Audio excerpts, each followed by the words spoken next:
వేరే విధంగా వాళ్ళని ఏం చేశారు, మతం మార్పడము చంపడము ఎక్కువ జరిగినట్టుగా అనిపిస్తుంది. అంటే అంతమందిని చంపడం సాధ్యం కాదనుకోండి. బట్ ఏంటంటే మత మార్పిడి జరుగుతున్నది మరి అక్కడ. అది చాలా పెద్ద కన్వర్షన్ అవుద్ది కదా. ఇక్కడే ఇన్ని కన్వర్షన్స్ అవుతున్నప్పుడు అక్కడ మతాన్ని చంపుతామంటే ఒకళ్ళని చంపితే 100 మంది భయపడతారు. అవును, అది కరెక్ట్. అక్కడ ప్రాసెస్ ఏముంటుందంటే ఒక ప్రాంతంలో వెళ్లి ఒక 400 కుటుంబాలకు ఈ రోజు నుంచి వీళ్ళందరూ ముస్లిమ్స్ అంటే రేపు పొద్దున ఆ బ్లాక్ యూనిట్ లో వాళ్ళందరి పేర్లు మార్చేస్తారు ఒక్క రోజులో. వాళ్ళకు మళ్ళీ ఈ నీళ్లు జల్లుడు తర్వాత ఈ కల్మ అవసరమే లేదు. వాళ్ళు ఒక రోజు వెళ్ళి ఆ మాబ్ అంతా వెళ్ళి ఆ గుంపు అంతా వెళ్ళి అట్లా డిసైడ్ చేస్తారు. మీరు అది అక్కడే కాదు సార్, మీరు దయచేసి అర్థం చేసుకోండి. ఇండియాలో భారతదేశంలో అనేక ప్రాంతాలలో మన భద్రాచలం లాంటి అంటే రాముల వారిని మనం కొలుస్తాం అందరం వెళ్ళి. భద్రాచలంకు కరెక్ట్ కూతవేటు దూరంలో 3 కిలోమీటర్ల దూరంలో బుర్ఖా ఆదివాసీలని అనేక ఊర్లు ముస్లిమ్స్ కింద కన్వర్ట్ అయినాయి. అక్కడ మీకు కొన్ని మండలాలలో బుర్ఖా ఆదివాసీలు అంటారు. అసలు ఆ పేరే మారిపోయింది.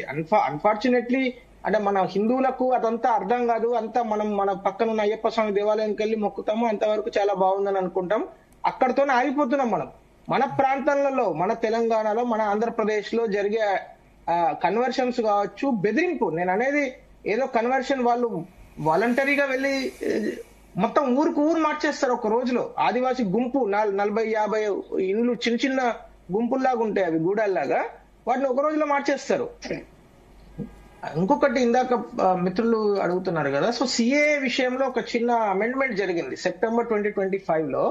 The amendment is to allow Indian అంటే హిందూస్, పర్సెక్యూటెడ్ హిందూస్ కావచ్చు, persecuted minorities up to December 31st, 2024 అంటే ఇప్పుడు మీరు ఇందాక మనం మాట్లాడుకున్నట్టు 2014 నుంచి 2024 December 31st వరకు కట్ ఆఫ్ డేట్ మార్చారు. అది కొంతవరకు సంయమనం, బట్ డెఫినెట్లీ హిందూ సమాజం జాగృతం కావాలి భరత్ గారు. ఎందుకంటే ఇక్కడ మీకు ఒక పక్కన మన జాతి వాళ్ళను పక్క దేశంలో ఊచకోత కోస్తూ ఉంటే, ఇక్కడ ఒక ముఖ్యమంత్రి గారు కాంగ్రెస్ అంటే ముస్లిమ్స్ అంటే కాంగ్రెస్ అంటాడు. ఇంకో ముఖ్యమంత్రి గారు ముఖ్యమంత్రి మన భారతదేశ మాజీ ప్రధాని అసలు ఈ దేశంలో ప్రధానమైన హక్కుదారు ముస్లిం అంటాడు పార్లమెంట్ లో నుంచొని. ఇక మనం ఇంత దారుణంగా ప్రవర్తిస్తూ ఉంటే, వాళ్ళకు ఓట్లు వేసి వాళ్ళని ముఖ్యమంత్రులు ప్రధానమంత్రులు చేస్తూ ఉంటే, మరి వాడు చంపకుండా ఏం చేస్తాడు సార్? వాడు చంపుతాడు, బతుకుండగానే కాళ్ళ పెడతాడు, చేతులు కాళ్ళు కట్ చేస్తాడు. అనుభవించండి.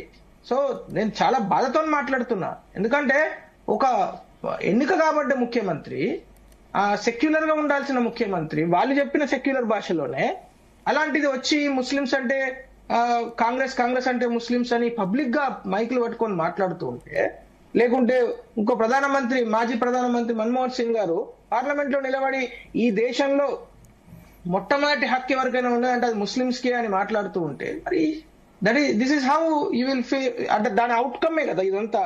మేము ఏం చేయలేము, వీళ్ళకి చేత కాదు అనే ప్రవర్తన వచ్చింది అందు గురించే కదా. సో దయచేసి ఇప్పటికైనా ఈ రోజుకైనా మేలుకొని ఒక యునైటెడ్ ఫోర్స్ లాగా ఏర్పడకుండా మనం ఏమీ సాధించలేం. ఏదో ఒక గవర్నమెంట్ మీద ఆధారపడమో, లేకుంటే ఒక నాయకుడు మాటల మీద ఆధారపడమో చేస్తే ఈ సమాజము ఇట్లాగే ఇబ్బందులు పడుతూనే ఉంటాయి. మన అన్నదమ్ములను, అక్క చెల్లెలను వాళ్ళు వేధిస్తూనే ఉంటారు, ఊచకోతలు జరుగుతూనే ఉంటాయి. మన ఇంట్లో మనం పెరగన్నందుకు పడుకుంటాం. సో ఇది కాకుండా వేరే విధంగా ఆలోచించే రోజులు వచ్చినాయి. దయచేసి యునైటెడ్ కావాల్సిన అక్కర ఉన్నది. సాలిడారిటీ చూపించాలి. అవసరమైతే అక్కడ ఉండే ఇందాక మీరు ఒక మంచి మాట అన్నారు, ఏది లీగల్ హెల్ప్, ఏ విధంగా వాళ్ళని లీగల్ గా మనం కాపాడాలి. ఎందుకంటే there are international courts, there are organisations which are working there.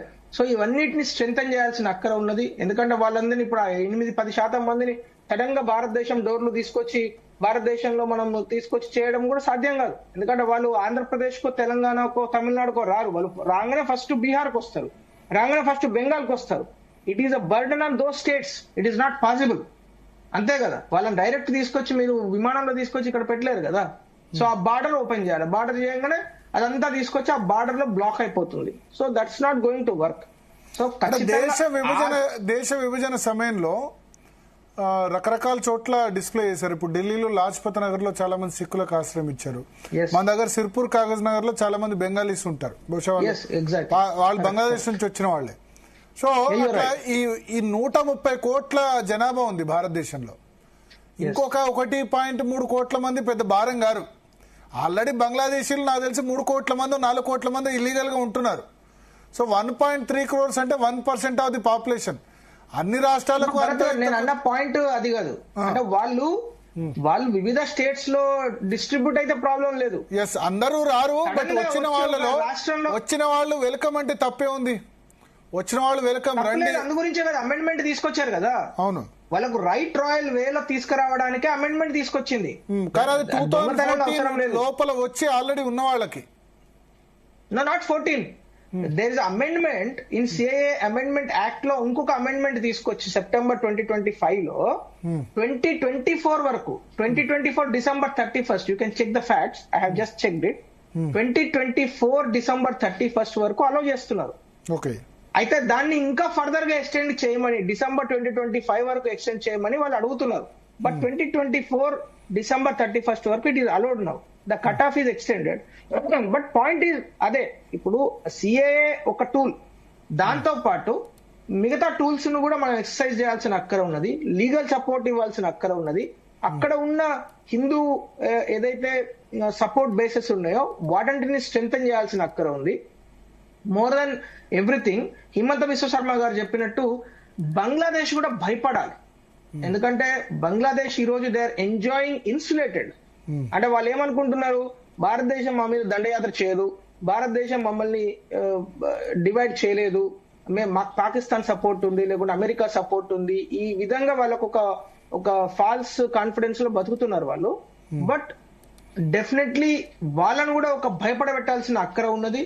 ఆ భయం వాళ్ళకి అర్థమైతేనే. ఎందుకంటే 1971 లో వాళ్ళు ఎంత మూర్ఖులు చూడండి. పాకిస్తాన్ వాళ్ళు దాదాపు 35-37 లక్షల మంది బంగ్లాదేశీయులను ఊచకోత కోస్తే ఆ పాకిస్తాన్ ను ఆ ఊచకోతను ఆపి అప్పుడు బంగ్లాదేశ్ అనే ఒక దేశాన్ని క్రియేట్ చేసి వాళ్ళని కాపాడితే ఆ పాముకు పాలు పోసి ఆ పాము మననే కాటేసినట్టు ఇప్పుడు బంగ్లాదేశ్ అనే దేశం కృతజ్ఞత లేని వాళ్ళు. ఎగ్జాక్ట్లీ. సో వాళ్ళు రివర్స్ మన పైన. అంటే బహుశా ఈ జనరేషన్ తెలియదు పాకిస్తాన్ చేసిన అకృత్యాలు. ఈ జనరేషన్ తెలియదు వాళ్ళకి. ఇస్లాం ఫండమెంటలిజం ఎక్కువైపోయింది, మత ఛాందసవాదం ఎక్కువైపోయింది, అంతే. They unleashed jihadi forces. ఇప్పుడు బంగ్లాదేశ్ లో ఉండే భాష ఆధారంగా వాళ్ళు బెంగాలీ మాట్లాడతారని వాళ్ళు ఏ విధంగా ఊచకోత కోసారు, ఎంత దారుణాలు అకృత్యాలు చేశారన్నది ఈ జనరేషన్ తెలీదు, ఈ జెన్జీకి తెలీదు. వాళ్ళకి తెలిసిందల్లా బహుశా మత ఛాందసవాదం ఎవరో ఒకళ్ళిద్దరు. చాలా ఛాందసవాదం పెరగడం చాలా ఈజీ కదా. అందు గురించే కదా కాలేజీలలోకి స్కూళ్ళకు పోతేనేమో జెన్జీకి ఏఐ గురించి కంప్యూటర్స్ గురించి అర్థమవుతుంది, మదర్సాలకు పోతే ఇట్లనే అర్థమవుతుంది. వానికి జిహాదీ కాఫీర్లను చంపాలి, కత్తులు తీసుకోవాలి, రోజు పొద్దున్నే లేచి బాంబులు ఎట్లా వేయాలి ట్రైనింగ్, ఇదే కదా నడుస్తున్నది. ఇప్పుడు మనం భారతీయ జనతా పార్టీ కార్యకర్తలు లేకుండా నాయకులు మాట్లాడేది కూడా ఇదే కదా. మీరు దయచేసి మీ పిల్లల్ని స్కూళ్లకు కాలేజీలకు పంపండి, మదర్సాలకు పంపకండి. ఎందుకంటే అక్కడ నేర్పేది ఇదే. ఆ నేర్చుకొని అక్కడ జెన్జీ, ఇప్పుడు వరల్డ్ మొత్తం జెన్జీ ఏం మాట్లాడుతున్నది, బంగ్లాదేశ్ జెన్జీ ఏం మాట్లాడుతున్నది. ఇప్పుడు మనం చూసాం మొన్న నేపాల్లో కూడా జెన్జీ ఉద్యమం జరిగిన తర్వాత వాళ్ళు ఏం మాట్లాడుతున్నారు, we need development, we need roads, we need గొప్ప కంపెనీలు రావాలి, ఐటీ రెవల్యూషన్ కావాలంటున్నారు. ఈ జెన్జీ ఏం మాట్లాడుతున్నది, ఆ language Kamran Saeed Asmar, what is the kind of language is talking, rubbish. వాడు ఇంకా స్టూడెంట్ లీడర్ అని పక్కన వేసుకుంటాడు. వాడు ఏ స్టూడెంట్, వాడు ఏ కాలేజీకి వెళ్ళిండు, వాడు చదువురాని దద్దమ్మలాగా మాట్లాడుతున్నాడు. తర్వాత ఇంకొకటి ఉన్నాడు, వాడు ఉస్మాన్ హాదీ. అతను చనిపోతే ఈరోజు చూడండి ఎంత అన్యాయం అంటే భరత్ గారు, అతను చనిపోతే ఆ స్టూడెంట్ గ్రూప్ ఏదైతే ఇంక్విలాబ్ మంచ్ అని ఉందో, ఆ Inquilab Manch wanted to go for elections. వాళ్ళు ఎలక్షన్స్ కు వెళ్లి 2026 ఫిబ్రవరిలో ఒక పార్టీ లాగా వాళ్ళు ఫైట్ చేద్దాం అనుకున్నారు. ఆ పార్టీలో ఉండే ఆ చనిపోయిన వ్యక్తి యొక్క బ్రదర్ ఈ రోజు వచ్చి ఏమంటాడు, యాంటీ ఇండియా లాంగ్వేజ్ మాట్లాడతాడు.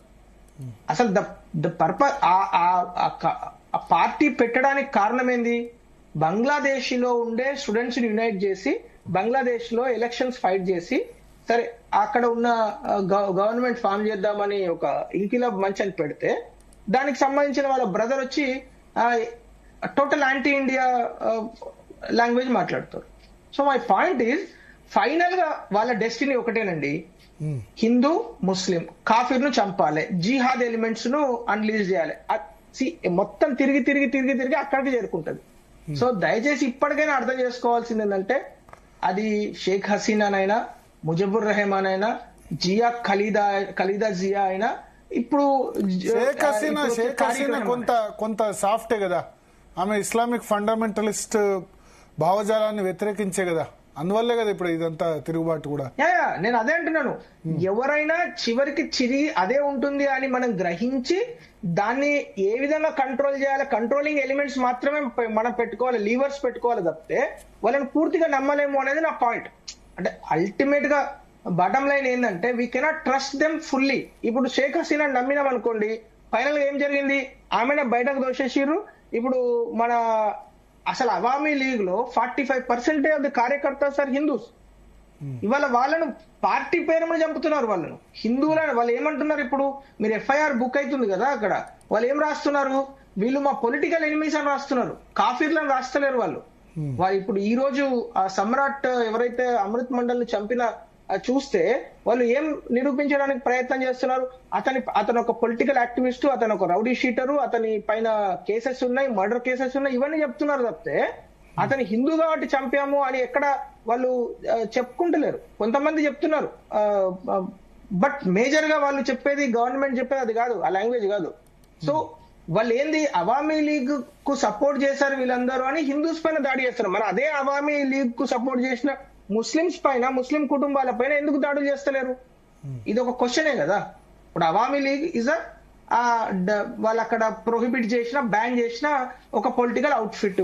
బ్యాన్ చేసిన పొలిటికల్ అవుట్ఫిట్ లో హిందూస్ ఉన్నారు, ముస్లింస్ ఉన్నారు. మరి ఒక్క ముస్లిం ఇంటికి గాని, ఒక్క మాస్క్ కు గాని మరి ఎందుకు వెళ్ళలేదు వీళ్ళు, ఈ మాబు?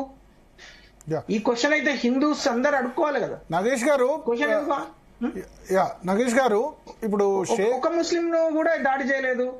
గత 1.5 years నుంచి ఓన్లీ హిందూస్ మీద టార్గెట్ చేసి దాడి చేస్తున్నారు కదా. మరి ఇది కూడా మనం గ్రహించాలి కదా. ఇక్కడ ఉన్న సెలబ్రిటీస్, కాంగ్రెస్ కార్యకర్తలు, కాంగ్రెస్ ఎంపీలు, రాహుల్ గాంధీ ఫ్యామిలీ, వీళ్ళందరూ గ్రహించాలి మరి అది కూడా. సో దయచేసి ఇప్పుడు వీళ్ళని నిద్ర లేపాల్సిన పని ఉన్నది మనకు. అక్కడ ఉన్న హిందూస్ ను కాపాడడంతో పాటు అక్కడ మనం కాపాడలేం కాబట్టి అట్లీస్ట్ ఇక్కడ ఉన్న హిందువులు మేల్కుంటే ఇక్కడ అటువంటి ఆకృత్యాలు జరగకుండా కాపాడుకోవచ్చు చివరికి. నగేష్ గారు, సో ఇప్పుడు